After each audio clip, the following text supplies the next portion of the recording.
জাহান্নামটা এত ভয়ঙ্কর, এই যে সূর্যটা যদি জাহান্নামের মুখের মধ্যে ছেড়ে দেওয়া হয়, জাহান্নামের মুখে ছেড়ে দেওয়ার সঙ্গে সঙ্গে সূর্যটা অবলীলায় হেরে যাবে। আল্লাহু আকবার। সূর্য খুঁজে পাওয়া যাবে না, এত বড় ভয়ঙ্কর জাহান্নাম। জাহান্নামটা এত ভয়ঙ্কর, জাহান্নামের একটা ভয়াবহ গর্জন থাকবে। ওয়ালিল্লাযীনা কাফারু বিরাব্বিহিম আযাবু জাহান্নাম ওয়া বি'সাল মাসীর ইযা উলকু ফিহা সামি'ু লাহা শাহীকাও ওয়া হিয়া তাফুর تكاد تميز من الغيظ كلما ألقي فيها فوج سألهم خزنتها ألم يأتكم نذير জোরে বলুন আল্লাহু আকবার। জাহান্নাম ভয়ঙ্কর ভাবে ডাকবে, জাহান্নামের ভয়াবহতা এত মারাত্মক হবে এবং জাহান্নামের ভিতরে আপ্যায়ন করা হবে শয়তানের মাথা সদৃশ জাক্কুম বৃক্ষগুলো, ফুটন্ত পানিগুলো জাহান্নামীদেরকে খাওয়ানো হবে। আযালিকা খায়রুন নুজুলাম আম শাজারাতুস সাক্কুম ইন্না জাআলনাহা ফিতনাতাল লিয-যালিমিন। জোরে বলুন আল্লাহু আকবার। ক্ষত নিশ্চিত পুঁজ হবে খাদ্য, যেখানে ক্ষত হয়ে পুঁজ হয়ে যায় সেই পুঁজগুলো জাহান্নামীদের খাবার হয়ে যাবে। আল্লাহ রাব্বুল আলামিন বলেন, ফালাইসা লাহুল ইয়াওমা হাহুনা হামিম ওয়ালা তাআমুন ইল্লা মিন গিসলিন লা ইয়াকুলুহু ইল্লাল খাতিউন। জোরে বলুন আল্লাহু আকবার। জাহান্নামটা এত ভয়ঙ্কর হবে, জাহান্নামের যে ফেরেশতাগুলো হবে চোখেও দেখবে না, কানেও শুনবে না, বোবা টাইপের হবে। চোখে দেখলে মায়া হবে, কানে শুনলে পরে দয়া মায়া হবে।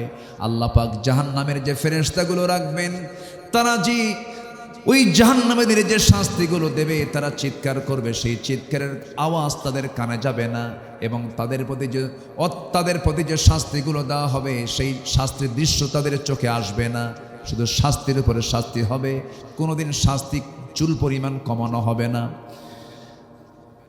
এই পানীয় জালিমদের মুখমণ্ডল দগ্ধ করে দেবে। ফুটন্ত পানি খাওয়ার সঙ্গে সঙ্গে তাদের মুখটা সম্পূর্ণ দগ্ধ হয়ে যাবে, টকবগে হয়ে যাবে, লাল আকার ধারণ করবে।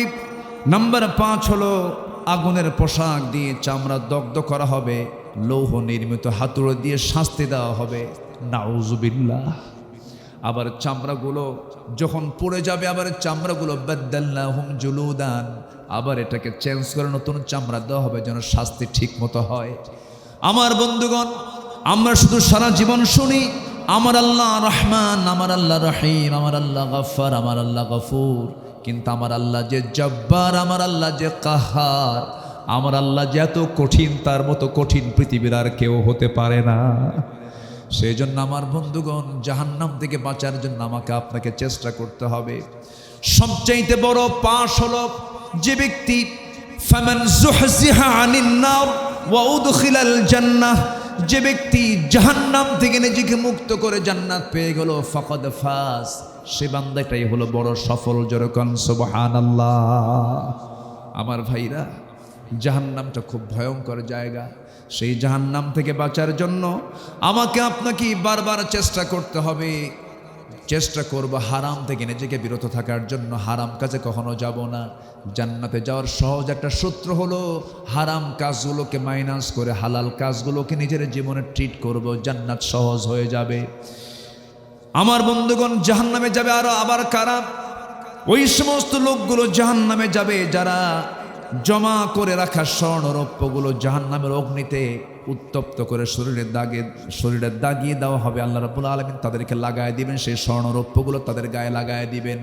আল্লাহ রাব্বুল আলামিন বলেন, ওয়াল্লাযীনা ইয়াকনিজুনা আয-যাহাবা ওয়াল ফিদ্দাতা ওয়া লা ইউনফিকুনাহা ফি সাবিলিল্লাহ ফাবাশশিরহুম বিআযাবিন আলীম يوم يحمى عليها في نار جهنم فتكوى بها جباههم وجنوبهم وظهورهم هذا ما كنزتم لأنفسكم فذوقوا ما كنتم تكنزون জোরে বলুন আল্লাহু আকবার। স্বর্ণরৌপ্যের মালিক হয়েছি, অর্থ সম্পদের মালিক হয়েছি, কিন্তু তার যাকাত আদায় করলাম না, তখন এই সম্পদগুলো তার জন্য কাল হয়ে যাবে, তার জন্য বড় বিপদ হয়ে যাবে। এই জন্য সম্পদের হক আদায় করার দরকার আছে না নাই? আসতে বলবেন না, আছে না নাই? জাহান্নাম থেকে বাঁচার জন্য অবশ্যই হক আদায় করতে হবে। নাম্বার 7 হলো কোনো মুহূর্তের জন্য আযাবকে কখনো লাঘব করা হবে না।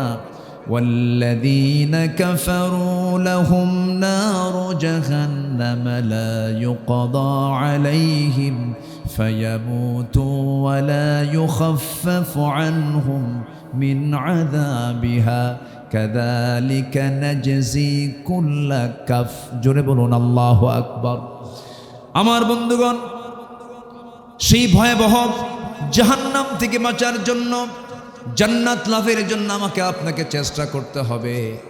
একজন সাহাবীর কথা মনে হলো, সাহাবীর নাম হচ্ছে আবু দাহদাহ। কি নাম? আবু দাহদাহ রাদিয়াল্লাহু তাআলা আনহু। এক এতিমের খেজুর গাছ, সেই খেজুর গাছটা সীমান্ত জায়গায় পড়েছে, দুই জমির মাঝখানে পড়েছে। এতিম সন্তানটা ওই প্রতিবেশী জমিওয়ালার কাছে গিয়ে তার লোক দিয়ে বলে ফেললো, এই খেজুর গাছটা দিলে পরে আমার প্রাচীরটা হয়ে যাবে, প্রাচীরটা দেওয়ার ব্যবস্থা করে দেন। কিন্তু প্রতিবেশীর যে জায়গা ছিল সেই জায়গাওয়ালার নাম হলো আবু লুবাবা। আবু লুবাবা। আবু লুবাবার কাছে প্রস্তাব দেওয়া হলো। আবু লুবাবা বলল, না, আমি খেজুর গাছ দেব না, আমি প্রাচীরও হতে দেব না। সঙ্গে সঙ্গে এই রিপোর্টটা নবীর কান পর্যন্ত চলে গেল, কারণ এতিমদের পক্ষে ছিলেন মুহাম্মদ সাল্লাল্লাহু আলাইহি ওয়াসাল্লাম। আমার নবীজি আবু লুবাবাকে ডাক দিয়ে বলছেন, আবু লুবাবা এদিকে আসো, তুমি যদি আজকে এতিমের জন্য এই একটা খেজুর গাছ তুমি যদি দান করতে পারো, তুমি কি জানো আল্লাহ রাব্বুল আলামিন আমি তোমার জন্য দোয়া করব, তোমাকে সুন্দর একটা জান্নাত দিয়ে দিবেন। যেরকম সুবহানাল্লাহ, তুমি দিয়ে দাও, এতিমকে বিপদে ফেলে দিও না। আবু লুবাবা তাও বলে ফেললো, না আমি দেব না। এরকম আছে না কিছু লোক, আছে না? আছে না? জীবন যাবে, ওর সঙ্গে আমার কোনো আপোষ হবে না। আছে না নাই? বলেন তো, আছে না নাই? আমার নবীজি আবু লুবাবার কথা শোনা অবাক হয়ে গেলেন, মুখটা ফিরায় নিলেন। ওই সময় একজন সাহাবী ছিলেন, তার নাম হচ্ছে আবু দাহদাহ রাদিয়াল্লাহু তাআলা আনহু।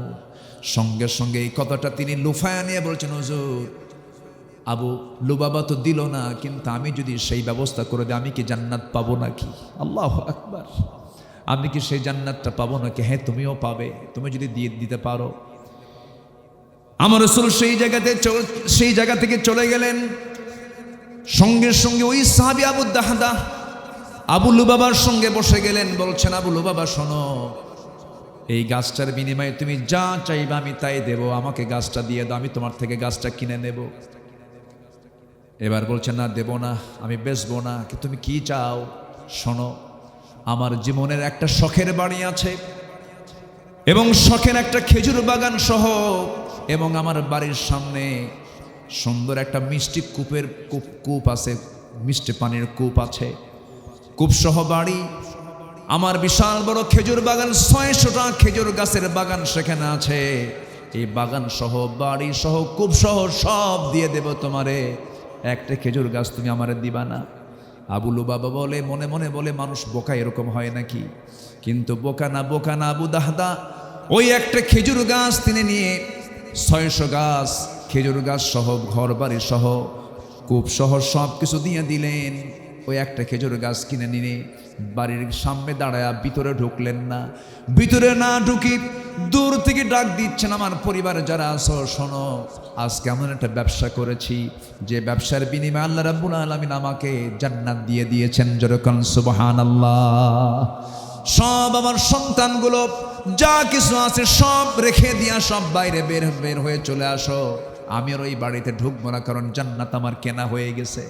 সবগুলো সন্তান সব কিছু বের করে নিয়া ওই লোকটাকে আবুলু বাবাকে 600 বাগান সহ বাড়ি সহ কূপ সহ সব দিয়ে তিনি বাইরে বের হয়ে এসে এবার এতিমের সামনে বসে বলছেন, এতিম গাছ কেনা হয়ে গেছে, গাছটা তোমাকে বুঝায় দিয়া আমি নবীর কাছে চলে যাচ্ছি, জান্নাতটা বুঝায় নেব। যেরকম সুবহানাল্লাহ।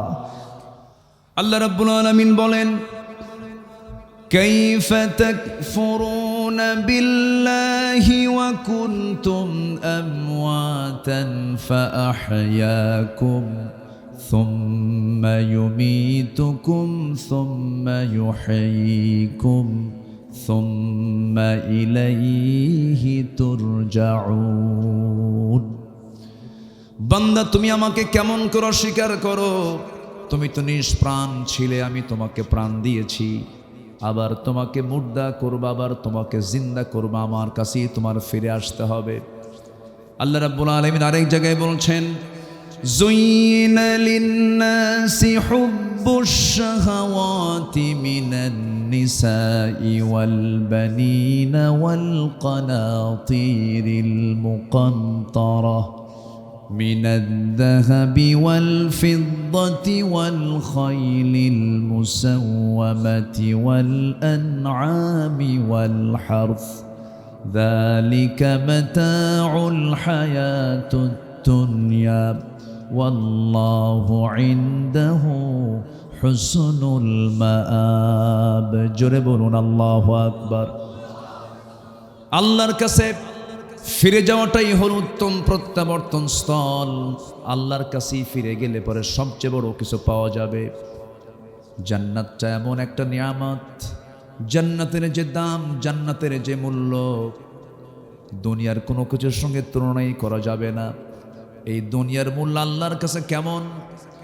আমার নবীজি মদিনায় সাহাবে কেরামকে নিয়ে কোথাও যাচ্ছিলেন, মরা একটা ছাগল সামনে দেখতে পেলেন। মরা ছাগলটার কান ধরলেন, কান ধরে একটু উঁচু করলেন, বললেন, সাহাবীরা এই ছাগলটা কেউ টাকা দিয়ে কিনবে নাকি? কেনা তো। আমার রাসূল বললেন, সাহাবীরা দেখো এই ছাগলটার কিন্তু কানটাও ত্রুটিপূর্ণ, কানটাও কাটা, খুজুর আরও তো কিনবে না, একে তো মরা, এরপরে ত্রুটিপূর্ণ ছাগল। আমার রাসূল বলছেন, সাহাবীরা আমার আল্লাহর কাছে এই দুনিয়ার মূল্যটা ছাগলের চাইতেও নিম্ন, ছাগলের চাইতেও নিম্নমানের। এই দুনিয়া আল্লাহর কাছে এতটুকুন তুচ্ছ, এই দুনিয়া ছেড়ে আমি আপনি চলে যাব, আল্লাহর কাছে চলে যাব, ফিরে যাব। আমরা জান্নাত যদি পেয়ে যাই, এর চাইতে বড় প্রাপ্তি আমার আপনার জন্য আর নাই। সে জান্নাতটা কেমন হবে, জান্নাতের পোশাক কেমন হবে, বস্তুতা কেমন হবে, সব বর্ণনা কোরআন শরীফ আছে না নাই? জান্নাতে হুর থাকবে। হুর নেবেন না? কোনো আওয়াজই নাই কারো। এই নিবা না যুবকরা, হুর নিবা না? দেন বুড়ো চাচাও করে নেব। বুড়ি জানলে কিন্তু খবর আছে। আল্লাহ তাআলা জান্নাতে সব কিছু রেখেছেন। জান্নাতের যদি লোভ কারোর মধ্যে ঢুকে যায়, জান্নাতের লোভ ঢুকলে দুনিয়ার লোভ আর তাকে আক্রান্ত করতে পারবে না। এজন্য আমাদের থাকতে হবে কিসের লোভ বলেন তো? আরো জোরে, কিসের লোভ? জান্নাতের লোভ থাকতে। সেই লোভটা কখন সৃষ্টি হবে? যখন জান্নাতের জ্ঞানটা যখন আমার মধ্যে ঢুকবে, যে জান্নাতে এই এই বিষয়গুলো সেখানে আছে। দুনিয়ার খাবার খেলে মানুষ বুড়ো হয়ে যায়, জান্নাতের খাবার খেলে মানুষ বুড়ো হবে না। যেরকম সুবহানাল্লাহ। আমার আগে আমার অনুজ দুজনই, এম হাসিবুর রহমান খুব সুন্দর আলোচনা করেন, এবং সাদিকুর রহমান আজহারি হাফিজাহুল্লাহ খুব জোরালো কথা বলেন। আলহামদুলিল্লাহ, তারা খুব সুন্দর আলোচনার যৌবন টাইমে তারা করেছেন। আমি তো উঠছি মরাকালে, আমি উঠছি বুড়াকালে। কোন কালে বলেন? বুড়াকালে। তারা অনেক সুন্দর সুন্দর কথা বলেছেন, আমরা আমল করব। জোরে বলি ইনশাআল্লাহ। ইতিপূর্বে একটা আলোচনায় একটা চলে আসছে, জান্নাতের নিয়ামতের হালকা একটু ইঙ্গিত আমার পূর্বের মেহমান দিয়েছেন। জান্নাতের যে খাবারগুলো আল্লাহ রাব্বুল আলামিন রেখেছেন, সেখানে কোনো বাসি খাবার থাকবে না, ভেজাল থাকবে না, সেখানে শরাব থাকবে, সেখানে দুধ থাকবে, সেখানে মধু থাকবে, সেখানে নির্মল স্বচ্ছ প্রস্রবণ, পানির প্রস্রবণ সেখানে থাকবে। সেই নিয়ামতগুলো আমরা যদি নিতে চাই তাহলে অবশ্যই জান্নাতের লোভ রাখার দরকার আছে না নাই বলেন তো? আচ্ছা, কিন্তু জান্নাতটা কাদের জন্য? কোরআনকে প্রশ্ন করুন, কোরআন জবাব দিচ্ছে وعد الله المؤمنين والمؤمنات جنات تجري من تحتها الأنهار خالدين فيها ومساكن طيبة في جنات عدن جربون الله أكبر জান্নাত হলো মুমিনদের জন্য। কোনো জালিম জান্নাতে ঢুকবে না, কোনো ফাসিক জান্নাতে ঢুকবে না, কোনো কাফির জান্নাতে ঢুকবে না, কোনো মুশরিক জান্নাতে ঢুকবে না। আমার দেশে জালিম আছে না নাই? আসতে বলবেন না, আছে না নাই? যারা জুলুম করবে, জুলুম করলে ফলাফল হলো মামু বাড়ি দিল্লি গিয়ে বসে থাকতে হবে, ঠিক কি না? জুলুমের ফলাফল কি? দিল্লি। জুলুম করা যাবে না। জুলুম করবেন তো ঠিকানা একটা বের হয়ে গেছে, কিন্তু অত্যাচার করবেন ঠিকানা বের হয়ে গেছে। জালিমদের জন্য জান্নাত নয়। আমার বন্ধুগণ, নাম্বার 2, জান্নাতে কি কি থাকবে? জান্নাতে আল্লাহ রাব্বুল আলামিন 4 প্রকার নদী রাখবেন। জান্নাতের মধ্যে 4 প্রকার নদী আল্লাহ রাব্বুল আলামিন সুন্দর করে বলছেন, মাসালুল জান্নাতিল্লাতী ওয়িদাল মুত্তাকুন ফিহা আনহারুম মিন মাইন গায়রি আসিন ওয়া আনহারুম মিন লাবানিন লাম ইয়াতাগায়্যার তা'আমুহু وأنهار من خمر لذة للشاربين وأنهار من عسل مصفى ولهم فيها من كل الثمرات ومغفرة من ربهم جنبلون الله أكبر سورة محمد আয়াত নাম্বার 15 আল্লাহ রাব্বুল আলামিন জান্নাতের মধ্যে মুত্তাকিদের জন্য, মুত্তাকিরা জান্নাত পেয়ে যাবে, তাদের জন্য 4টা নহর থাকবে। নাম্বার 1 হলো পানির নহর থাকবে, দুধের নহর থাকবে, শরাবের প্রস্রবণ থাকবে, এবং সেখানে থাকবে হলো আল্লাহ রাব্বুল আলামিন মধুর নহর রেখে দিয়েছেন। দুনিয়ার মধু, দুনিয়ার পানি, দুনিয়ার দুধ পান করলে বুড়া মানুষ বুড়া হয়ে যায়, কিন্তু জান্নাতের মধু, জান্নাতের দুধ যদি কোনো বান্দা একটা বার পান করে, যৌবন শক্তি ডাবল ডাবল হয়ে যাবে, সে কোনোদিন বুড়া হবে না। জোরে কোন সুবহানাল্লাহ। সেই জান্নাতের নিয়ামতগুলো ভোগ করার জন্য আমাকে জান্নাতীদের যে আমলগুলো, সে আমলগুলো আমার আপনার মধ্যে আনতে হবে। আমার দেশ মসজিদের দেশ বললে ভুল হবে না। 4.5 লক্ষ মসজিদ যে দেশে। আমার একটা সফর ছিল বেশ কয়েক বছর আগে সাউথ কোরিয়াতে। সাউথ কোরিয়ার সিওলে যখন আমি গেলাম, একটা ক্যাপিটাল সিটিতে ঢুকে আমি নামাজের জায়গা পাচ্ছি না। পরে শুনলাম গোটা সিওলে শুধু একটা মসজিদ, খাবার কোনো হোটেল পাচ্ছি না, হালাল কোনো হোটেল নাই। আমার দেশে আমরা এত সুন্দর পরিবেশে বসবাস করি, ব্যাপার কি?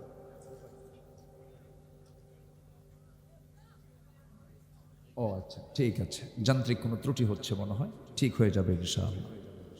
একটু হার্ট টেস্ট করলো আমার যে আমি ঠিক আছি কিনা। আমি ঠিক আছি তো? আচ্ছা, এগুলি চলবে না, আমি অস করব? আচ্ছা ঠিক আছে, এখন ঠিক হয়েছে তো? আর তো কোনো টেস্ট হবে না তো? আচ্ছা, আমার দিকে তাকান। তো সেই জায়গায় এতটাই কঠিন নামাজ পড়া আমার জন্য, আমি কোনো জায়গা পাচ্ছিলাম না। আর আমার দেশ, একটা গ্রামের ভিতরে 3-4টা করে মসজিদ আছে না নাই? বলুন তো, মসজিদ বেশি না মুসল্লি বেশি? হ্যাঁ, মসজিদ বেশি, মুসল্লি নাই। কোন ওয়াক্তে আমার দেশে সবচেয়ে কম মুসল্লি পাওয়া যায় বলেন তো? ফজর। আচ্ছা, কোন ওয়াক্তে, কোন টাইমে, কোন নামাজের টাইমে মানুষ সবচাইতে বেশি মানুষ বাড়িতে থাকে? ফজর। ফজর, ফজরই বাড়িতে থাকে, ঠিক আছে কি না?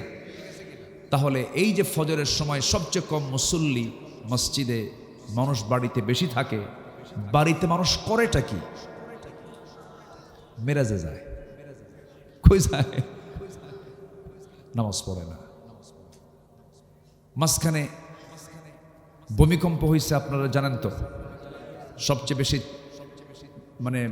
বেশি ধাক্কা মেরেছে ঢাকায় শুক্রবার। সেই ভূমিকম্পে ঢাকার ম্যাক্সিমাম ফ্ল্যাটগুলোতে মানুষ ছিল না। বের হবে কখন? সব যেদিক থেকে পারে সব দৌড় মেরে রাস্তায় গিয়ে দাঁড়ায় আছে। গুলশান, বনানী, বাড়িধারা, ধানমন্ডি, সব ভিআইপি সব বাড়ি থেকে বের হয়ে রাস্তায় দাঁড়ায় আছে। ভিআইপি ফকির, ভিআইপি ফকির। ওয়া আনতুমুল ফুকারাউ ওয়া নাহনু আগনিয়া। এই যে সবগুলো যে এক ধাক্কায় সব রাস্তায় দাঁড়ায় গেল, কার ভয়ে? এই তো রাত 2টা বাজছে, কি এমনি? আল্লাহর ভয়ে। কার ভয়ে? মরার ভয়। আচ্ছা, জান্নাতটা পাওয়া যাবে মরার পরে না মরার আগে? বলেন, মরার পরে না মরার আগে? আচ্ছা, আল্লাহর সঙ্গে সাক্ষাৎ হবে মরার আগে না মরার পরে? তাহলে মরার দরকার আছে না? আজ থেকে মরার দরকার আছে না নাই? মরলেই তো জান্নাত পাবো, মরলেই তো আমরা আল্লাহর সঙ্গে সাক্ষাৎ করতে পারবো। মরবে না, সব দৌড় মেরে রাস্তায় দাঁড়ায় গেছে। আল্লাহর ভয়ে যদি হয়তো ফজরে যদি দাঁড়াতো, আল্লাহ তাআলা হয়তো ভূমিকম্পই দিতেন না, ঠিক কি না? কিন্তু এখন ভূমিকম্পের তফসির তো এখন হচ্ছে মোটামুটি। প্রথম তফসির করছে হচ্ছে দিল্লি বসে, যে আমার বিরুদ্ধে রায় হওয়ার কারণে পরপর 2বার ভূমিকম্প হয়েছে। জানেন না আপনারা? তো এইগুলো আজে বাজে কথাগুলো বলে আল্লাহ তো নারাজ হয়ে যাবে। ভূমিকম্পের কারণ কেন, কি জন্য হয়, এটার জন্য আলেমদেরকে জিজ্ঞাসা করেন। কোরআন হাদিসের ব্যাখ্যায় আছে না নাই? আছে না নাই? অযৌক্তিক কোনো কথা মুখ থেকে বললে আল্লাহর কাছে জবাব দিতে হবে। রাগ করতেছেন নাকি আপনারা? ভূমিকম্প হয়, আমরা যে জমিনে বসবাস করছি এটার নিচে কিন্তু শান্ত না, চরম অস্থিরতা। কিছু প্লেট আছে, টেকটনিক, এই প্লেটগুলো নড়াচড়া করে, এটা শক ওয়েভ তৈরি হয়। এই শক ওয়েভ তৈরি হলেই একটু নড়ে ওঠে। মানুষ যখন পৃথিবীতে আসে নাই, এই পৃথিবী যখন মানব শূন্য ছিল, তখন আল্লাহ তাআলা আরো বেশি ধাক্কা দিয়েছেন। এর মধ্যে একটা ধাক্কা হচ্ছে যেটাকে বিগ ব্যাং বলা হয়। আধুনিক বিজ্ঞান তাকে বিগ ব্যাং বলেছে। প্রচন্ড ধাক্কা হয়েছে। আল্লাহ তাআলা এই তথ্য কোরআনে কারীমে আজ থেকে আরো বহু আগে দিয়েছেন। আল্লাহ রাব্বুল আলামিন বলেন, أولم ير الذين كفروا أن السماوات والأرض كانتا رتقا ففتقناهما وجعلنا من الماء كل شيء حي জোরে বলুন আল্লাহু আকবার। কাফেররা কি দেখে না এই আসমান এবং জমিনকে আমি আল্লাহ রাব্বুল আলামিন একসঙ্গে লাগানো রেখেছিলাম, এরপরে প্রচন্ড একটা ধাক্কা দিয়েছি। ফাফাতাকনাহুমা, এই দুটার মধ্যে একটা ধাক্কা দিয়ে মহাশূন্যের পয়দা করেছি। জোরে বলুন সুবহানাল্লাহ। এই ভূমিকম্প রোধ করার জন্য আল্লাহ রাব্বুল আলামিন পাহাড় দিয়েছেন। সেই পাহাড়গুলোকে আল্লাহ রাব্বুল আলামিন পেরেকের মতো করে দিয়েছেন। ওয়াল জিবালা আওতাদা, আমি আল্লাহ রাব্বুল আলামিন পেরেকের মতো পাহাড়গুলোকে বানায়া দিয়েছি। চট্টগ্রামে পাহাড় বেশি, সিলেট অঞ্চলে পাহাড় বেশি। আবার ভাববো না উত্তরবঙ্গে পাহাড় নাই, পাহাড় সেখানেও আছে, হয়তো আমার দেশের বর্ডারে নাই, আমার দেশের মধ্যে নাই, কিন্তু পঞ্চগড়ের সঙ্গে লাগানো আছে পৃথিবীর সবচেয়ে বড় অহংকারী সেই পাহাড় হিমালয়। এই যে পাহাড়গুলো রেখেছেন কেন? যেন পৃথিবী যেন আন্দোলিত না হয়, পৃথিবী যেন নড়াচড়া না করে পাহাড়গুলো মাঝে মাঝে দিয়ে দিয়েছেন। এই পাহাড়গুলোর এরিয়াটা আল্লাহ রাব্বুল আলামিন আমরা চোখে যতটুকু দেখতে পাই তার ফাউন্ডেশন হলো 90 ভাগ, আর উপরে দেখতে পাই হলো 10 ভাগ।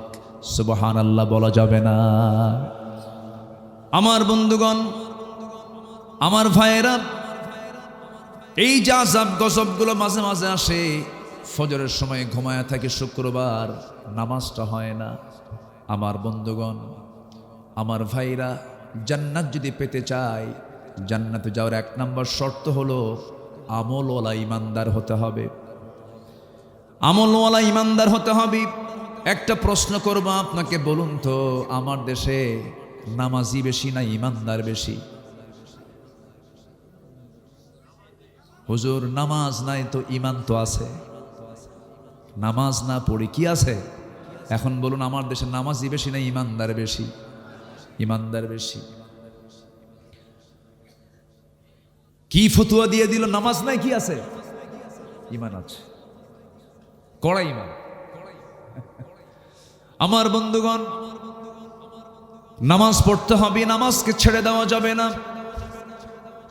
আজকে 54 বছর অতিক্রম হচ্ছে, এই জাতি 54 বছরে মদের আইন দেখেছে, সুদের আইন দেখেছে, বেশ্যাবৃত্তির লাইসেন্সও দেখেছে, কিন্তু আমার দেশে কত সরকার গেল আসলো, আজ পর্যন্ত কেউ জাতিকে জাহান্নাম থেকে বাঁচানোর জন্য নামাজের আইন কেউ পাশ করতে পারল না। ঠিক কিনা? ঠিক কিনা? অথচ আল্লাহ রাব্বুল আলামিন বলেন, আল্লাযীনা ইম্মাক্কান্নাহুম ফিল আরদি আকামুস সালাহ ওয়া আতাউস যাকাতা ওয়া আমারু বিল মা'রুফি ওয়া নাহাউ আনিল মুনকার ওয়ালিল্লাহি আকিবাতুল উমুর। সূরাতুল হজ বাড়িতে গিয়ে 40 নম্বর আয়াত দেখে নেবেন। আব্দুল্লাহর কথা নয়, আব্দুল আল আমিন তার নিজের বাবার কোনো কথা বলছে না, তার নিজের কোনো কথা বলছে না। সূরা হজের 40 নম্বর আয়াত আল্লাহ বলছেন, আমি যাদেরকে ক্ষমতা দেব তারা 4টা আইন তারা পাশ করবে। আল্লাহ বলছেন, ওয়ালাউ আন্না আহলাল কুরা আমানু ওয়াত্তাকাউ লাফাতাহনা আলাইহিম বারাকাতিম মিনাস সামাই ওয়াল আরদ। জোরে বলুন আল্লাহু আকবার। এই আইনের মধ্যে নামাজের আইনটা কয় নাম্বার বলেন? আসতে বলবেন না, কয় নাম্বার? 1 নাম্বার। আবার জাহান্নামে যাওয়ার 1 নাম্বার কারণ কি বলেন? নামাজ। আবার সবচেয়ে বেশি শাস্তি দেওয়া হবে জাহান্নামে 1 নাম্বার কি বলেন? বেনামাজিকে। সবচেয়ে বেশি শাস্তি কাকে দেওয়া হবে? কোরআনকে প্রশ্ন করুন। কোরআন বলছে, فخلف من بعدهم خلف أضاعوا الصلاة واتبعوا الشهوات فسوف يلقون غيا। নামাজ যারা নষ্ট করবে আমি তাদেরকে জাহান্নাম, শুধু নয় জাহান্নামের গর্তের মধ্যে আমি তাদেরকে ঢুকায়া ছাড়বো। কত ভয়ঙ্কর শাস্তির কথা! আল্লাহ কত রেগে গিয়েছেন নামাজ না পড়ার কারণে। নামাজের গুরুত্বটা কি? একজন সাহাবীর কথা মনে হয়ে গেল এই মুহূর্তে। সাইয়েদনা ওমর ফারুক রাদিয়াল্লাহু তাআলা আনহু কয় নাম্বার খলিফা ছিলেন? 2 নাম্বার খলিফা ছিলেন।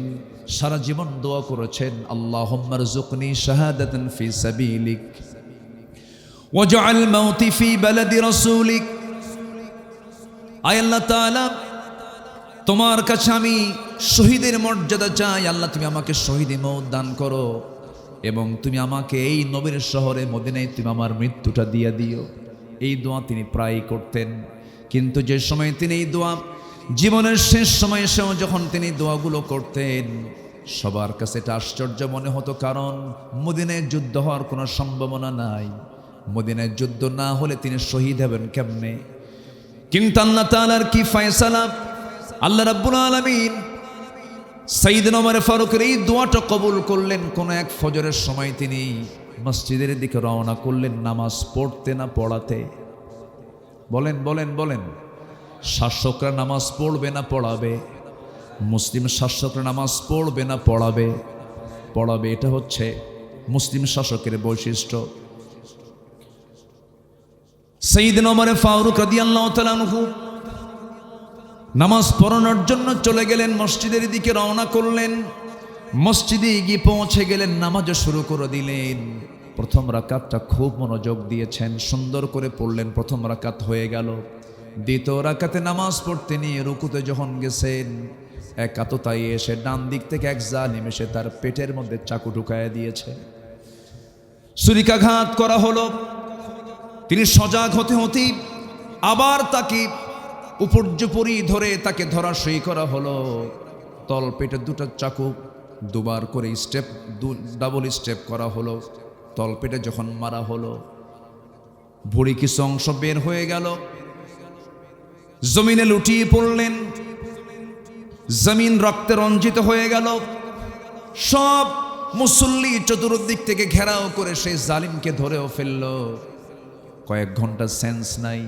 সেন্স যখন ফিরে পেলেন, তিনি চোখটা খুলেই দেখেন তার সামনে সন্তান আব্দুল্লাহ ইবনে ওমর সামনে বসে বসে কান্দে। মুস্কি মুস্কি হাসি মেরে বলছেন, আব্দুল্লাহ কান্দো কেন? তোমার বাবার তো দোয়া কবুল হয়ে গেছে। তোমার বাবা দুনিয়া থেকে বিদায় নিয়ে নেবে। তোমার বাবার সারা জীবনের দোয়া ছিল শাহাদাত। আমি শহীদের মর্যাদা আজকে পেয়ে যাচ্ছি, কারণ আমাকে যে আঘাত করেছে, আঘাতকারী সেই ব্যক্তি কোনো মুসলিম নয়, মুসলিম পরিবারের কেউ নয়। আবু লুলু মাজুসি, একজন ইহুদি, একজন অগ্নিপূজক আমাকে আঘাত করেছে। আমি নিশ্চিত শহীদের মর্যাদা পেয়ে যাচ্ছি, আমি শহীদ হতে হতে চলছি। আব্দুল্লাহ, মন খারাপ করো না, কেঁদো না, তুমি আমার জন্য পানি আনো। এক গ্লাস পানি যখন তার সামনে দেওয়া হলো, তিনি এক গ্লাস পানি নিয়ে বলছেন, আব্দুল্লাহ তুমি কিসের পানি এনেছো? কাব্বা, আপনার তৃষ্ণা পেয়েছে, আপনি পানি পান করুন। তিনি বলছেন, না রে আব্দুল্লাহ, আমার কলেজায় কোনো তৃষ্ণা নাই, আমার নামাজের তৃষ্ণা, নামাজ আমার এখনো হয় নাই। জোরে বলি সুবহানাল্লাহ। কিসের নামাজ হয় নাই? ফজরের নামাজটা হয় নাই। সালাম ফিরতে পারেন নাই, সেজদা দিতে পারেন নাই, নামাজটা পূর্ণ ছিল। ও আব্দুল্লাহ, ওজুর পানি এনে দাও। ওজুর পানি যখন এনে দেওয়া হলো, ওজু বানালেন, নামাজ পড়বেন দাঁড়ায়া দাঁড়ায়া। ভুঁড়িটা বের হয়ে আছে, বললেন গামছা আনো। গামছা দিয়ে পেটটা বাঁধলেন।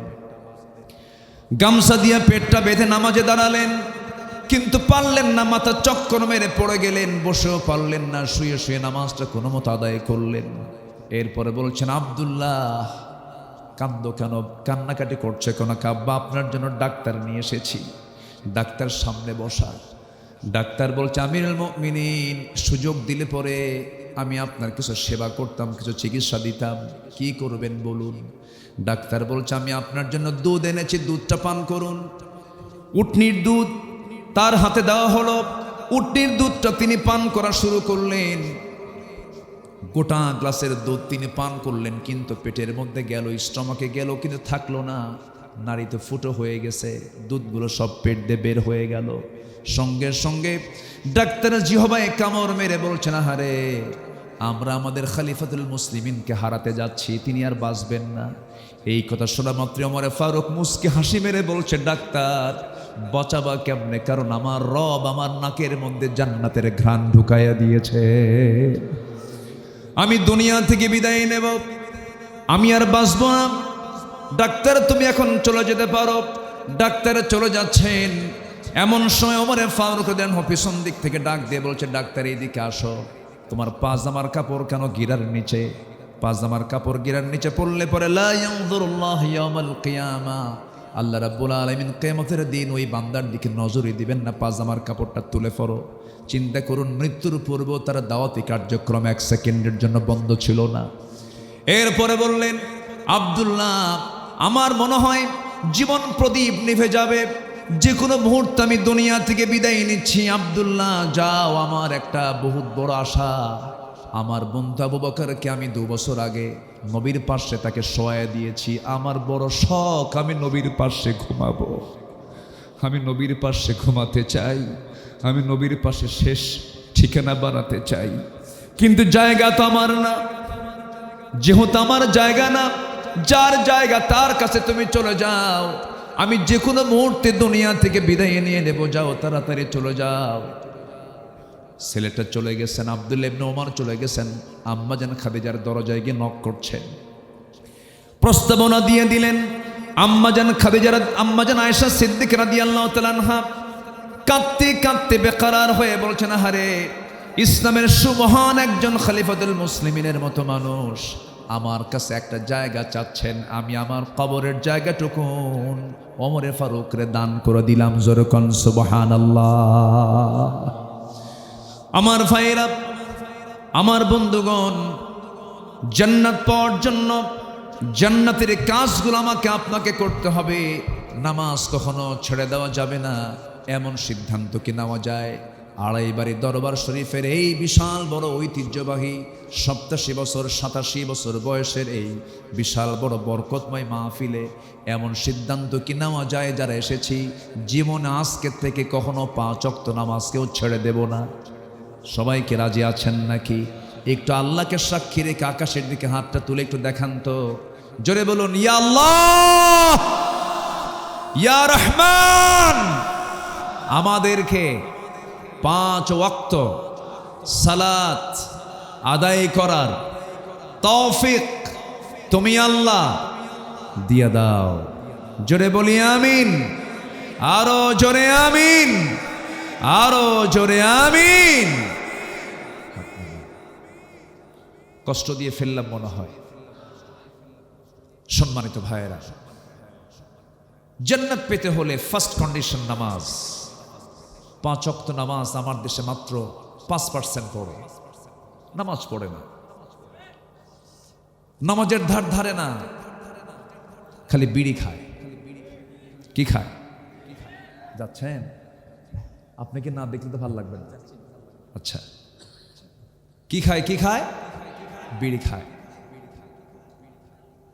ভাত বেশি খায় না বিড়ি বেশি খায়? বিড়ি বেশি খায়। এত বিড়ি খায়। বিড়ি যে তামাক থেকে হয়, এই তামাকের গাছ আপনারা দেখেছেন কিনা জানি না। তামাকের আবাদ এখন সবচেয়ে বেশি হয় এখন গ্রেটার রংপুর, কুষ্টিয়া, মেহেরপুর, এদিকে চট্টগ্রাম অঞ্চলের ওই কি বলে কক্সবাজারের রামুখিয়া, ওই দিকে এই তামাকের আবাদগুলো হয়।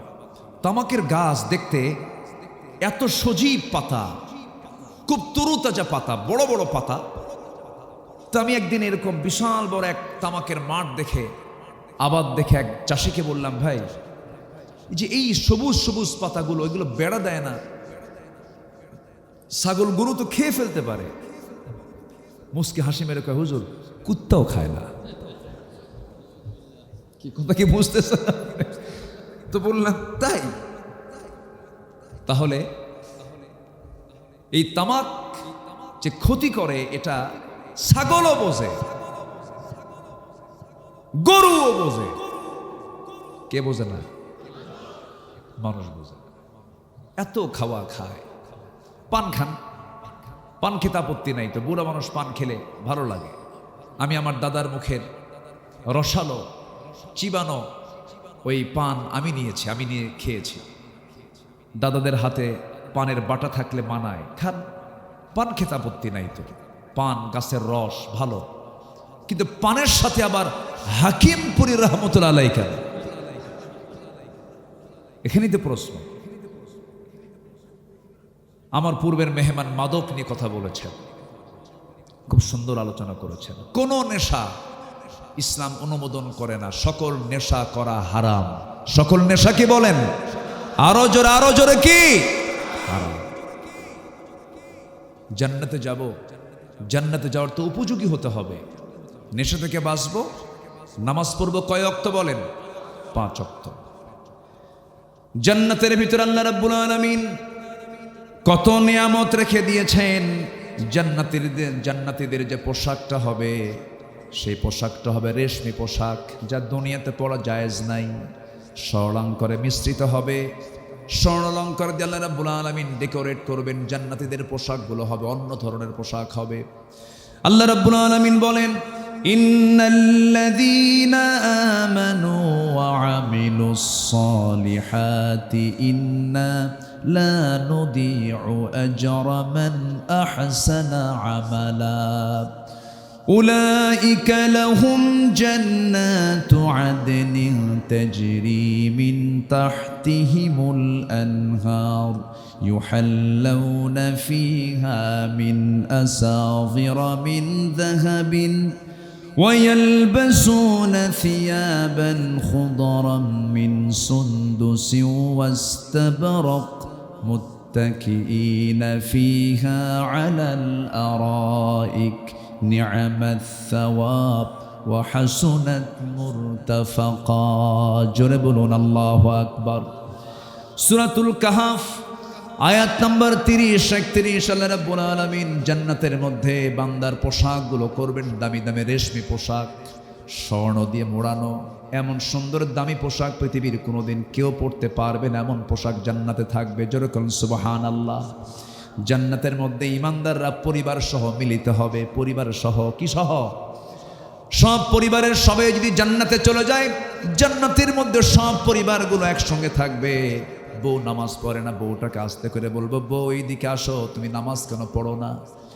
একই ছাদের নিচে, একই খাটের উপরে আমরা দুজন শুয়ে থাকি, একই ছাদের নিচে সংসার করলাম 30 বছর ধরে, তুমি নামাজ পড়বা না কেন? নামাজটা পড়ো। এই যে যৌবন তোমার সঙ্গে কাটায় দিলাম, জান্নাতে গিয়ে তোমার সঙ্গে যৌবন কাটায় দেব একই জান্নাতে। সুবহানাল্লাহ বলেন। আল্লাহ রাব্বুল আলামিন জান্নাতের মধ্যে পরিবার নিয়ে থাকারও সুযোগ দিয়ে দিবেন, যে সমস্ত পরিবারগুলো সবাই মিলে জান্নাতে চলে যাবে। নাম্বার 5 হলো জান্নাতবাসীরা সকল দুঃখ কষ্ট থেকে মুক্ত হয়ে আল্লাহর প্রশংসায় তারা রত থাকবে। ওয়াকালুল হামদুলিল্লাহ আল্লাযী আযহাবা আন্নাল হাযন ইন্না রাব্বানা লাগফুরুন শাকুর। জোরে বলুন আল্লাহু আকবার। নাম্বার 6 হলো সেদিন সকল চাওয়া পূর্ণতা পেয়ে যাবে, বান্দা যা চাবে তাই পেয়ে যাবে। আল্লাহ রাব্বুল আলামিন বলছেন, ওয়ালাকুম ফিহা মা তাশতাহি আনফুসুকুম ওয়ালাকুম ফিহা মা তাদউন। জোরে বলুন আল্লাহু আকবার। মন যা চাবে তাই সেখানে পেয়ে যাবে। বহুদিন আগে পঞ্চগড় কি কোথাও একটা মাহফিল আমি বলছিলাম, জান্নাতে আপনি যা মনে হয়েছিলেন সেদিন। উনি আমাকে উদ, ছোট্ট একটা বোতলে একটা উদের আতর উনি দিলেন আমাকে, দিয়ে আমাকে জড়িয়ে ধরলেন, মুসকে হাসি দিলেন। মানুষ এত মিশুক হয়, মানুষকে এত দ্রুত মানুষ এত কাছে টেনে নিতে পারে। আমার কাছে মনে হয় কি জানেন, তিনি এখনো মনে হয় আমার সঙ্গে কথা বলছেন, তিনি এখনো মনে হয় মারা যাননি। আমার কাছে এরকম মনে হয় তিনি দুনিয়া থেকে বিদায় নিয়েছেন। আমরা দোয়া করি আল্লাহ রাব্বুল আলামিন তার কবরটাকে জান্নাতের নূর দিয়ে মুনাফফা করে দেন। জোরে বলি আল্লাহুম্মা আমিন। সম্মানিত ভাইয়েরা, সবাই তো চলে যাব। আমরা আমাদের মরহুম মকবুর গোলাম সরওয়ার সাইদ রাহিমাহুল্লাহর সেই লাইনই তো আমরা একদিন ধরবো না? লাইন ধরবো না? ধরবো, চলে যাব।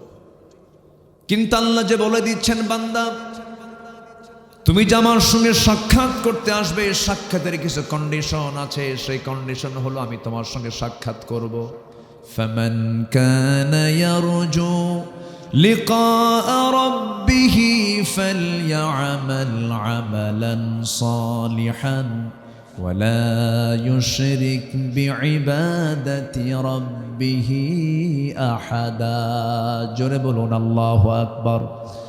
আমার সঙ্গে তুমি যদি সাক্ষাৎ করতে চাও, তাহলে দুটো কাজ করে আসবে। সেটা হলো নেক আমল করে আসবে, এবং শিরিক মুক্ত হয়ে শিরিক থেকে নিজেকে সম্পূর্ণ পরহেজ রেখে মুক্ত রেখে আমার সঙ্গে আসবে, আমি আল্লাহ নিজে তোমার সঙ্গে সাক্ষাৎ করব। যেরকম সুবহানাল্লাহ।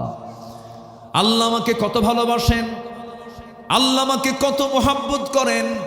এই যখন রাত 2টা পার হয়েছে, আমার আল্লাহ কিন্তু মাঝরাত্রিতে দুনিয়ার আকাশে চলে এসেছেন এবং তিনি নিজে বলছেন, কোন বান্দা ছয়লা মিন মুস্তাগফিরিন ফাগফিরালা, কোন ক্ষমা প্রার্থী আছে আমার কাছে ক্ষমা চাবে। তবে হ্যাঁ, মাহফিলের আলোচনা শুনতে বলতে যদিও কষ্টের সময়, এটা হয়তো কষ্ট হয়, কিন্তু এই সময়টা দোয়া কবুলের সময়। আলহামদুলিল্লাহ বলেন, সবচেয়ে বরকতময় সময় এটা। আমার বন্ধুগণ, আল্লাহ তাআলা বলেন, কোন ক্ষমা প্রার্থী আছো আমার কাছে ক্ষমা চাও। তিনি 7 আকাশ থেকে কিন্তু প্রথম আকাশে চলে আসেন। কত দূর পথ, আল্লাহ তাআলা আরশ আজিমটা কত দূরে, সেই 7 আসমানের উপর থেকে তিনি দুনিয়ার আকাশে আমার জন্য আপনার জন্য আসেন। সুবহানাল্লাহ বলা যাবে না?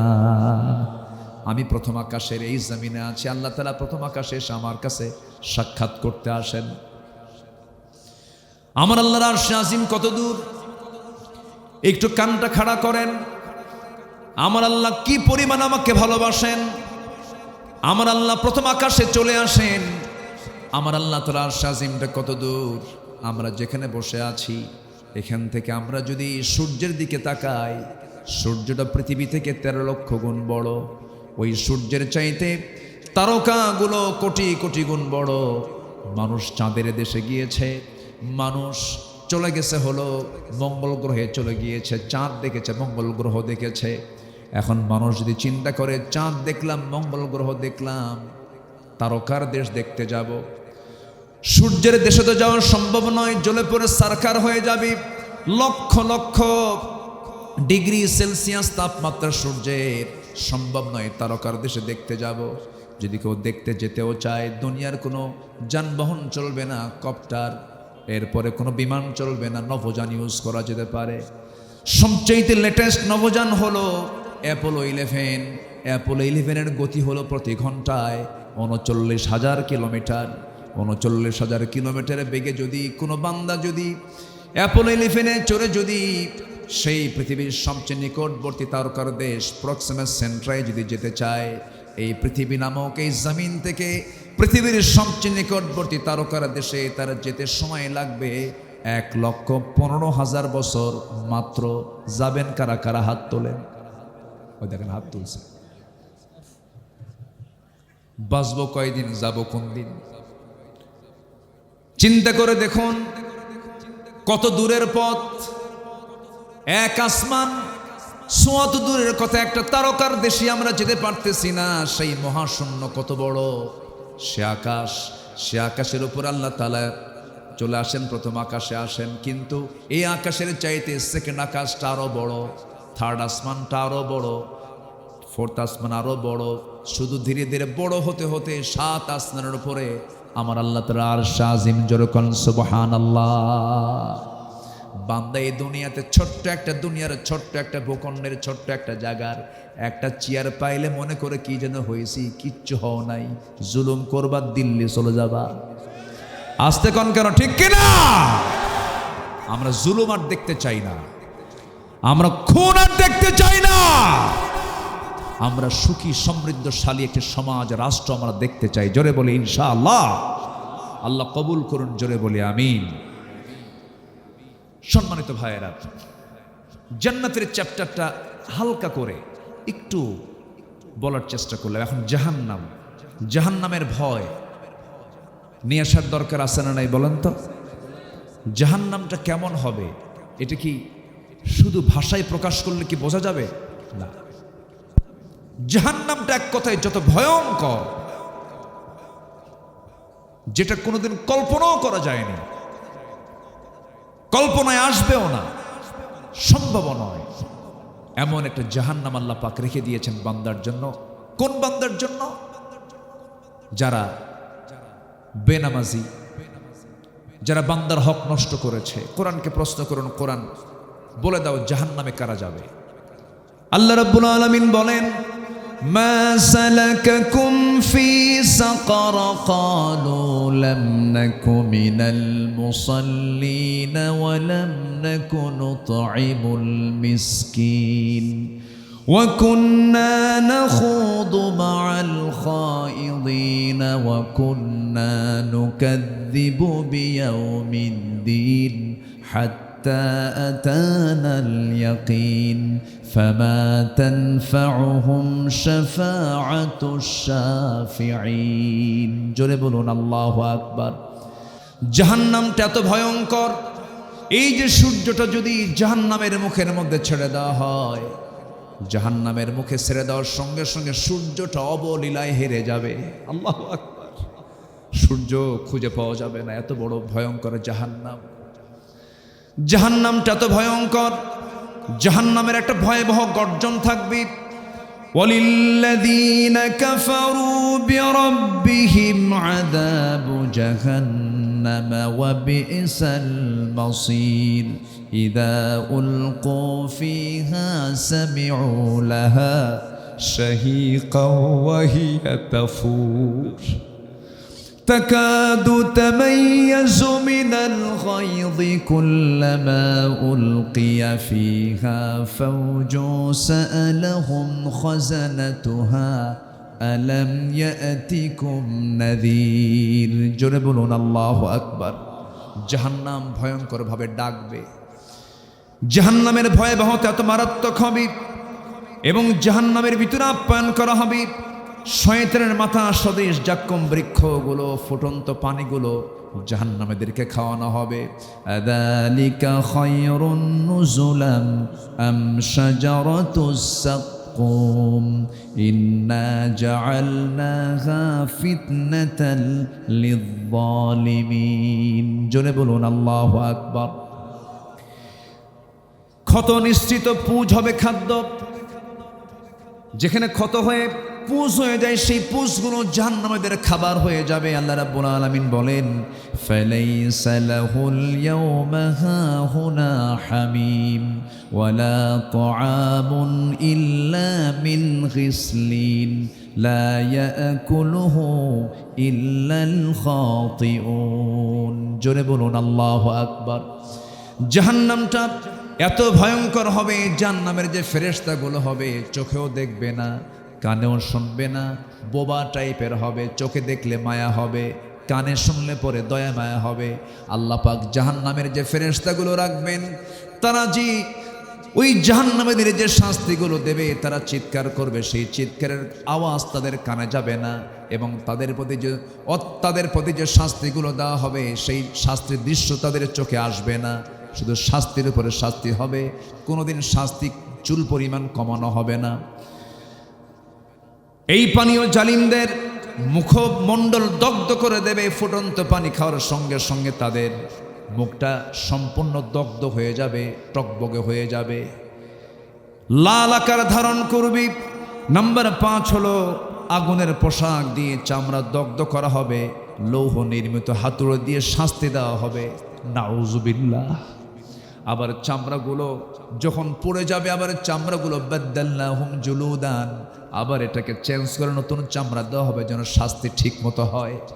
আমার বন্ধুগণ, আমরা শুধু সারা জীবন শুনি আমার আল্লাহ রহমান, আমার আল্লাহ রহিম, আমার আল্লাহ গফফার, আমার আল্লাহ গফুর, কিন্তু আমার আল্লাহ যে জব্বার, আমার আল্লাহ যে কাহার, আমার আল্লাহ যে এত কঠিন, তার মতো কঠিন পৃথিবীর আর কেউ হতে পারে না।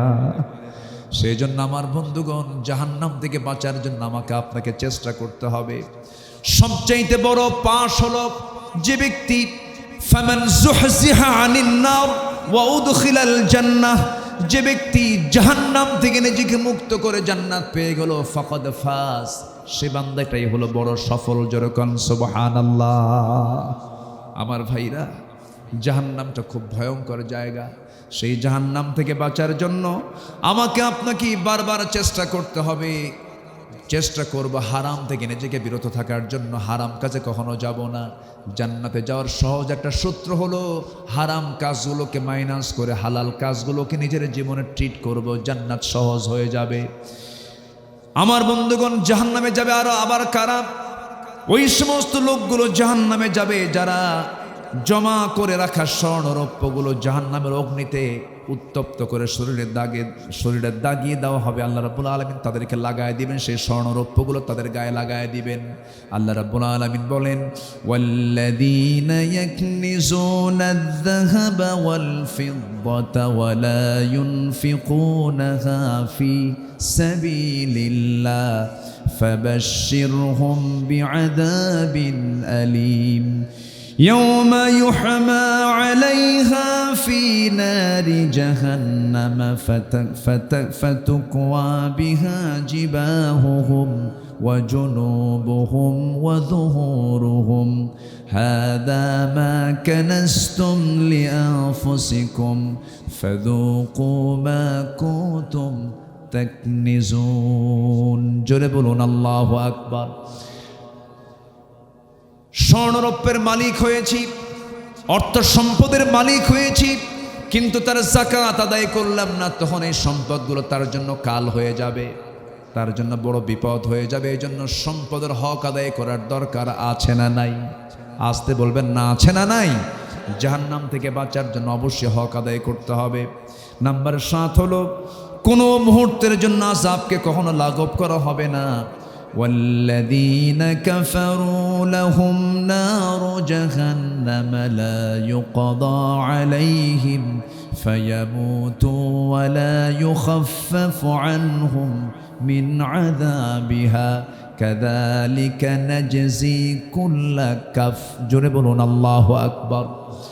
আমার বন্ধুগণ, সেই ভয়াবহ জাহান্নাম থেকে বাঁচার জন্য, জান্নাত লাভের জন্য আমাকে আপনাকে চেষ্টা করতে হবে। একজন সাহাবীর কথা মনে হলো, সাহাবীর নাম হচ্ছে আবু দাহদাহ। কি নাম? আবু দাহদাহ রাদিয়াল্লাহু তাআলা আনহু। এক এতিমের খেজুর গাছ, সেই খেজুর গাছটা সীমান্ত জায়গায় পড়েছে, 2 জমির মাঝখানে পড়েছে। এতিম সন্তানটা ওই প্রতিবেশী জমিওয়ালার কাছে গিয়ে তার লোক দিয়ে বলে ফেললো, এই খেজুর গাছটা দিলে পরে আমার প্রাচীরটা হয়ে যাবে, প্রাচীরটা দেওয়ার ব্যবস্থা করে দেন। কিন্তু প্রতিবেশীর যে জায়গা ছিল, সেই জায়গাওয়ালার নাম হলো আবু লুবাবা। আবু লুবাবা। আবু লুবাবার কাছে প্রস্তাব দেওয়া হলো।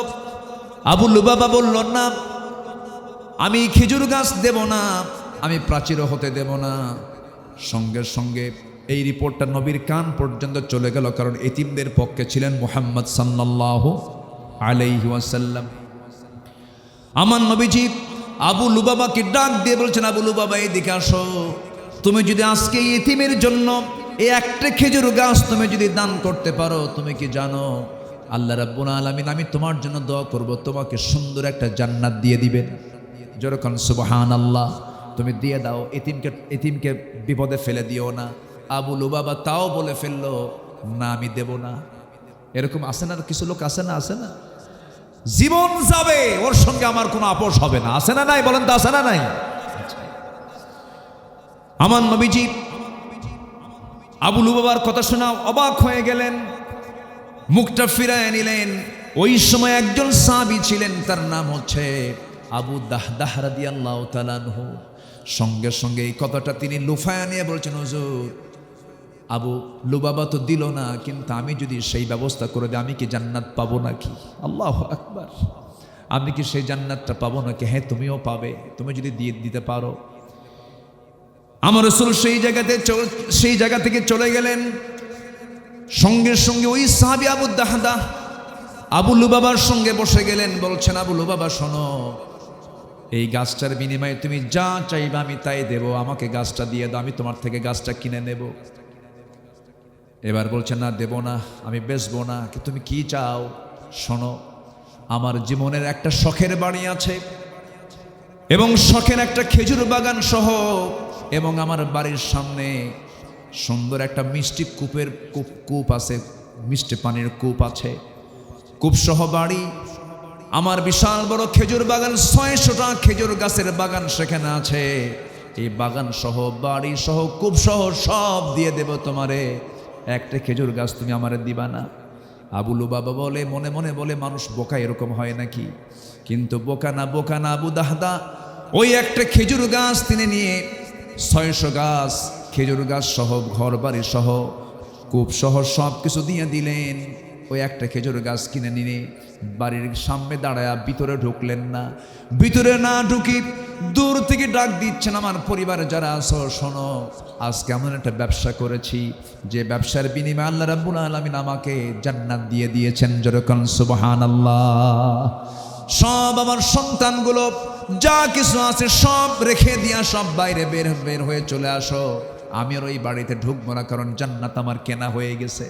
সবগুলো সন্তান সব কিছু বের করে নিয়া ওই লোকটা কাবুলু বাবাকে 600 বাগান সহ বাড়ি সহ কূপ সহ সব দিয়ে তিনি বাইরে বের হয়ে এসে এবার এতিমের সামনে বসে বলছেন, এতিম গাছ কেনা হয়ে গেছে, গাছটা তোমাকে বুঝায় দিয়া আমি নবীর কাছে চলে যাচ্ছি, জান্নাতটা বুঝায় নেব। যেরকম সুবহানাল্লাহ।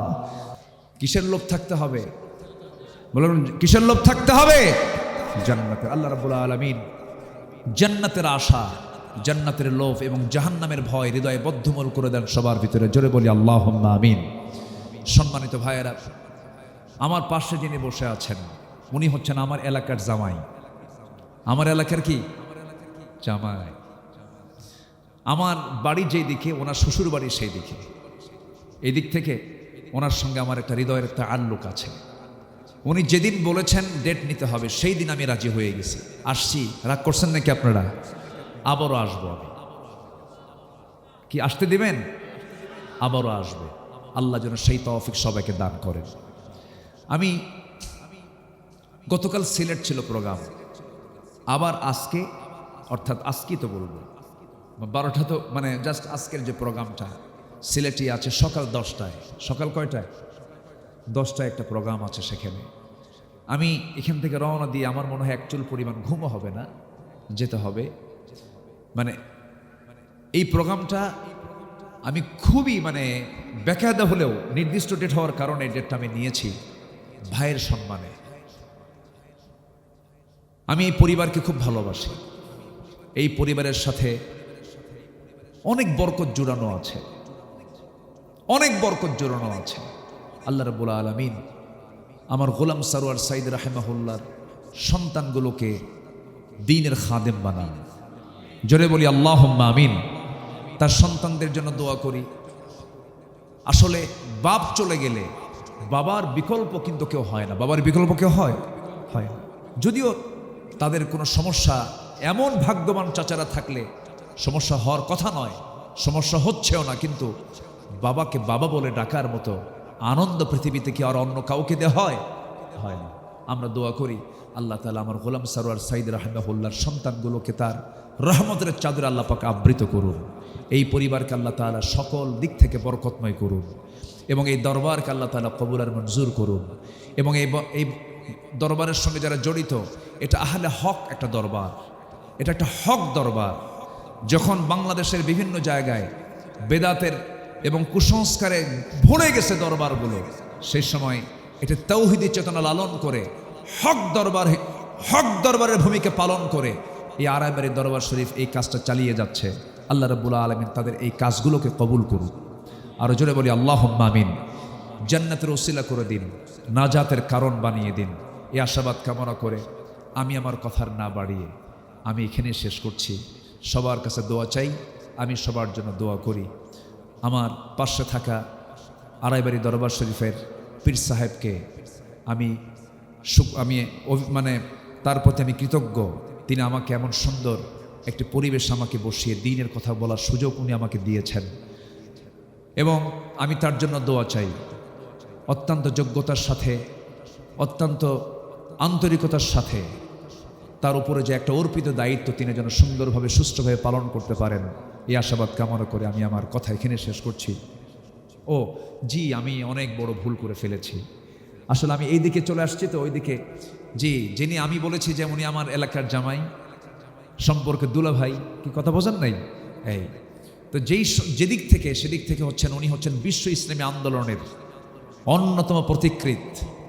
দারুল আমান ট্রাস্টে আমি 2010 সালে আল্লামা সাইদ রাহিমাহুল্লাহর শেষ মাহফিল ছিল 10-11 ফেব্রুয়ারি।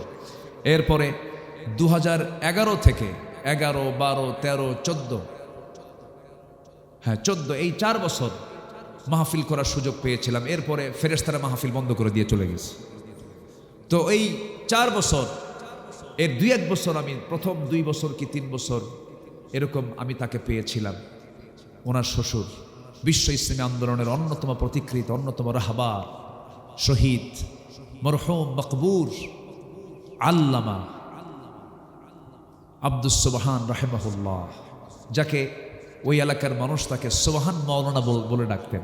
সুবহান মাওলানা এরকম করে তার নামটা সেখানে পরিচিতি আছে। তো উনি দুনিয়া থেকে বিগত জালিমদের জুলুমে আক্রান্ত হয়ে তিনি কারাবন্দী অবস্থায় দুনিয়া থেকে বিদায় নিয়েছেন। আল্লাহ তুমি তার কবরটাকে জান্নাতের নূর দিয়ে মুনাవ్বার করে দাও। জোরে বলি আল্লাহুম্মা আমিন। তাকে যে কষ্টগুলো দেওয়া হয়েছে, আমার মনে হয় এমন বয়োবৃদ্ধ মানুষকে খুব কম কষ্ট দেওয়া হয়েছে। তাকে ডান্ডা বেরি পড়ায়া, আশীর্ধ বয়স 85 বছর পার হয়ে গেছে, ডান্ডা বেরি পড়ায়া তাকে ওই হসপিটালের মধ্যে রেখে দিয়েছে। ওই অবস্থায় তিনি দুনিয়া থেকে বিদায় নিয়েছেন। আল্লাহ তার দুনিয়ার জীবন এই সফরটাকে যেভাবে তুমি পরীক্ষার মধ্যে ফেলেছিলে, এর উত্তম যে ফলাফল, আল্লাহ তুমি তাকে জান্নাতের নূর দিয়ে তাকে মুনাవ్বার করে দাও। জোরে বলি আল্লাহুম্মা আমিন। তার কবরটাকে জান্নাতের নূর দিয়ে মুনাవ్বার করে দাও। জোরে বলি আল্লাহুম্মা আমিন। জি, আমি শেষ করছি, আমি আর না বাড়িয়ে আমি এখানেই শেষ করছি। সুবহানাকাল্লাহুম্মা ওয়া বিহামদিকা আশহাদু আল লা ইলাহা ইল্লা আনতা আস্তাগফিরুকা ওয়া আতুবু ইলাইক। আসসালামু আলাইকুম ওয়া রাহমাতুল্লাহি ওয়া বারাকাতুহু। نشهد أن لا إله إلا الله وحده لا شريك له،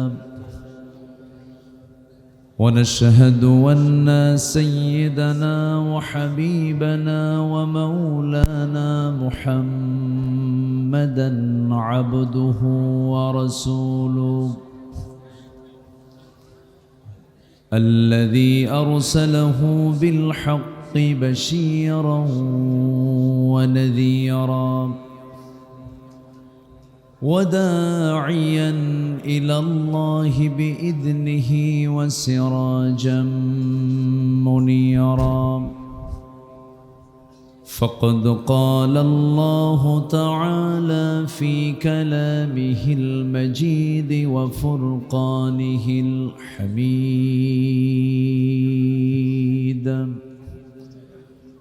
أعوذ بالله من الشيطان الرجيم. بسم الله الرحمن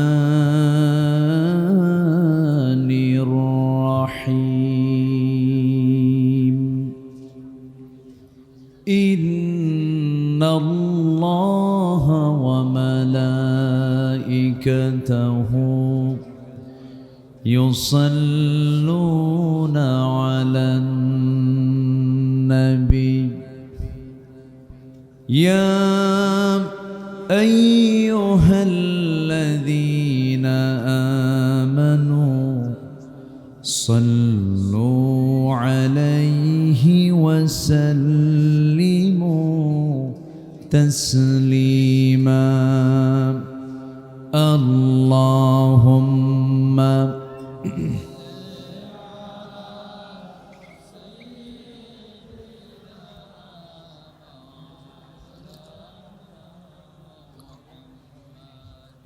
وعلى آله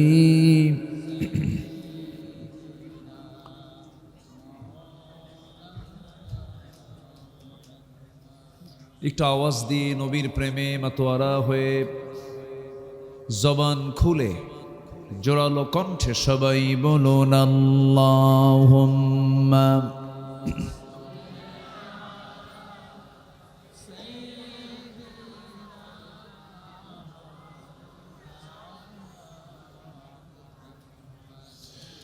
وعلى آل سيدنا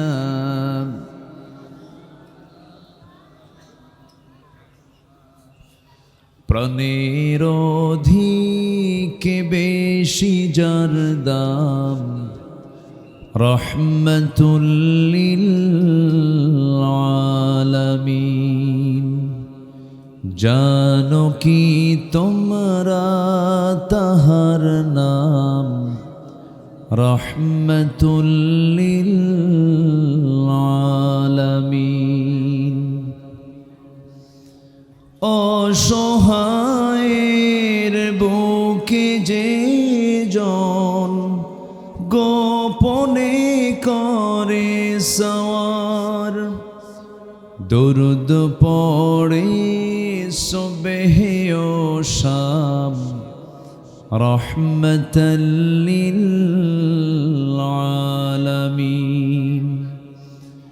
গরিবের আহার দিতেন নিজে হয়ে রোজাদার, নিয়মর ভালোবাসার খাম, রহমতাল লিল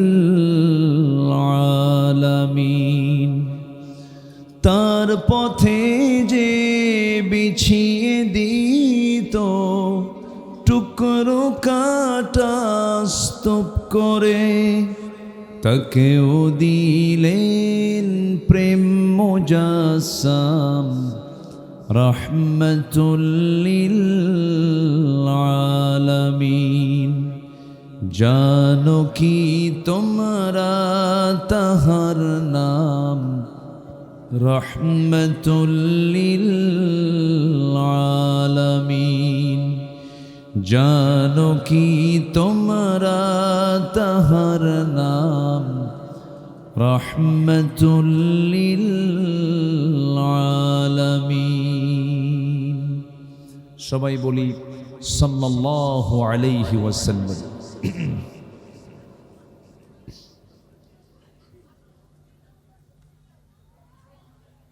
বৃহত্তর কুমিল্লা অঞ্চলের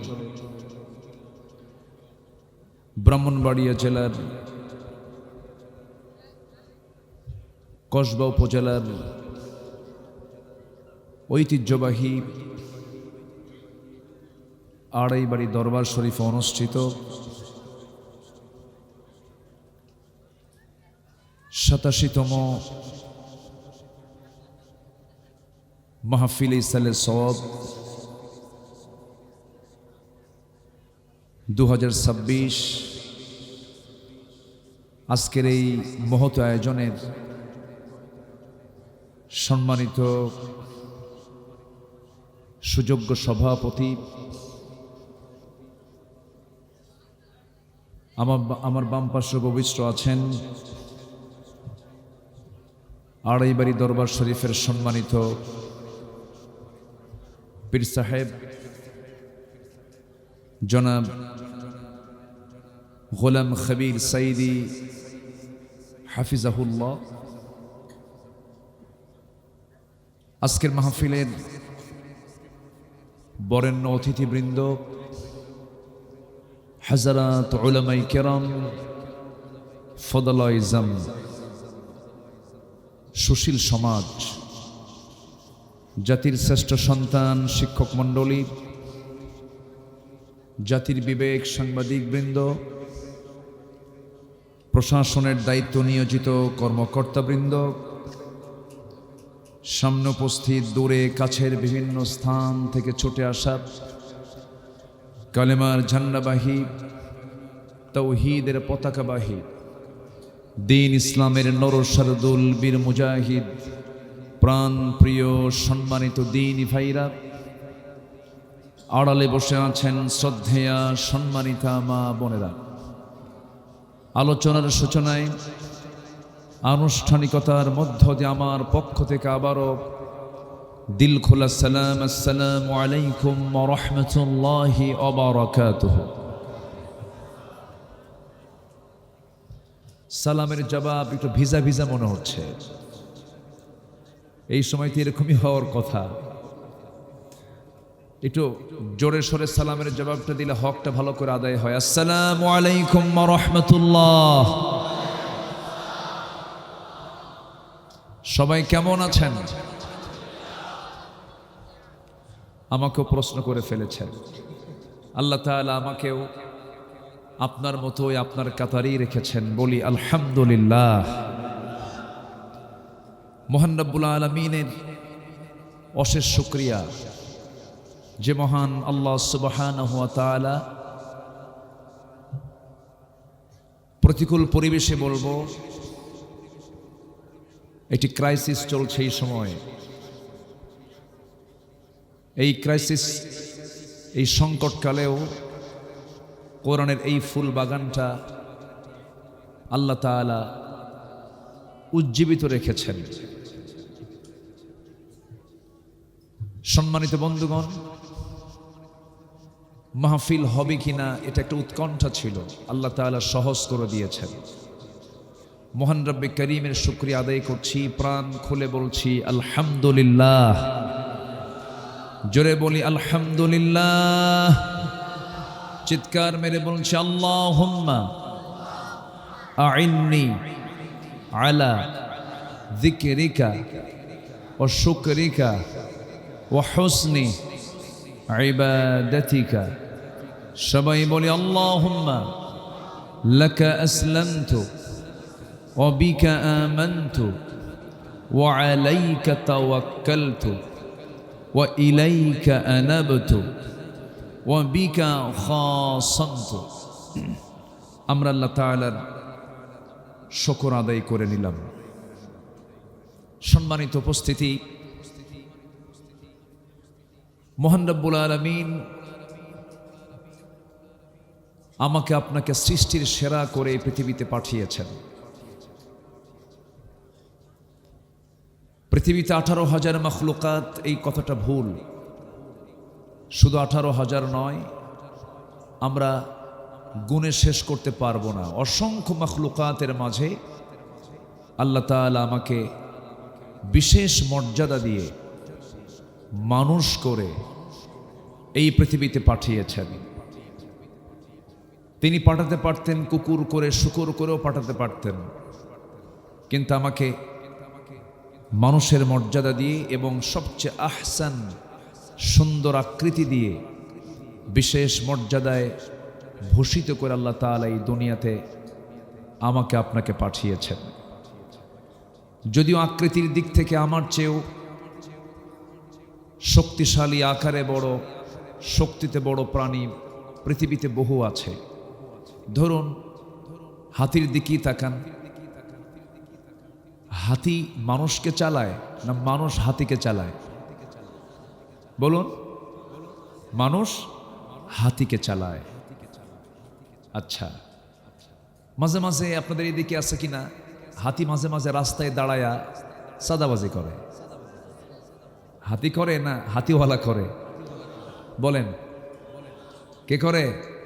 হাতিওয়ালা রাস্তা আটকায়।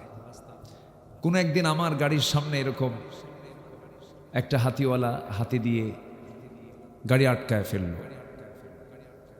তো আমার ড্রাইভারটা যে টাকা দেয় সে টাকা নেয় না। তো তর্ক বিতর্ক শুরু হয়েছে। আমি কাঁপতেছি আর বললাম, ড্রাইভারে বললাম, তোমার সাহস তো কম না, ও যদি শুধু একটা চাপ মারে তাহলে কি হবে? তো উপর থেকে ছোট্ট যে মাহুত হাতিওয়ালা, ও কি সিগন্যাল দিচ্ছে, আর সেই সিগন্যাল এত বড় একটা প্রাণী সে ফলো করছে আর বলছে তুই মানুষ, এই জন্য মানতেছি। সুবহানাল্লাহ বলবেন না? সিগন্যাল দেয়, ও মানুষের কথা শুনে ড্রাইভারকে নক দিচ্ছে, গ্লাস খোলো, ব্যবস্থা করো, মালিককে খুশি করলে আমি রাস্তা ছেড়ে দেব। এই যে একটা বিশাল প্রাণীকে কন্ট্রোল করছে মানুষ, এই ক্ষমতা মানুষকে দিয়েছেন যিনি, চিল্লায় বলুন তিনি কে? আসতে বলবেন না, তিনি কে? এই জন্যই মানুষকে আল্লাহ তাআলা এই পৃথিবীতে সকল কিছুর উপরে শ্রেষ্ঠত্ব দিয়েছেন। কেন, কি জন্য? সকল সৃষ্টির উদ্দেশ্য একরকম, মানব এবং জিন জাতির সৃষ্টির উদ্দেশ্য হচ্ছে ভিন্ন রকম। কোনো প্রাণীর পরকাল নেই, কিন্তু মানুষের পরকাল আছে না নাই? এবং সেই পরকালীন জিন্দেগিতে দুটো থাকার জায়গা, একটা হলো জান্নাত, আরেকটা কোথায়? জাহান্নাম। আমার কথা কি শুনতে পাচ্ছেন সবাই? মানে 12টার পরে ওয়াজ করা মানে কি জানেন? পাগলির সাথে ঘর সংসার করা। মানে এত রাতে ওয়াজ করাও কঠিন, ওয়াজ বোঝাও কঠিন, কিন্তু এই ট্র্যাডিশনটা এখানে আছে। তবে ঘুম তো এখন থাকার কথা না, ঘুমের একটা ভাব থাকে, এই ভাব তো কেটে যাওয়ার কথা। আমাকে সময় দেবেন, কিছু সময় দেবেন আপনারা? সবাইকে সময় দিতে রাজি আছেন তো ইনশাআল্লাহ? আচ্ছা, আল্লাহ কবুল করুন, জোরে বলি আমিন। তো পরকালীন জিন্দেগিতে থাকার জায়গা দুইটা, একটা হলো জান্নাত, আরেকটা কোথায়? জাহান্নাম। আজকে আমার সাবজেক্ট হচ্ছে জান্নাত এবং জাহান্নাম।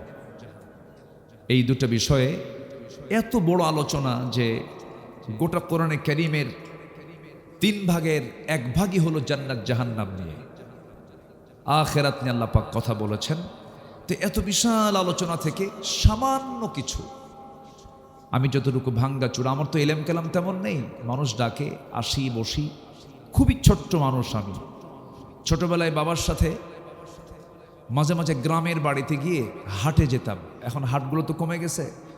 তো হাটে আগে যে কোনো জিনিস মাপার জন্য এখন তো ডিজিটাল মিটার আসছে, আগে ছিল কি ওই বাটখারা দিয়ে, কি দিয়ে মাপতো?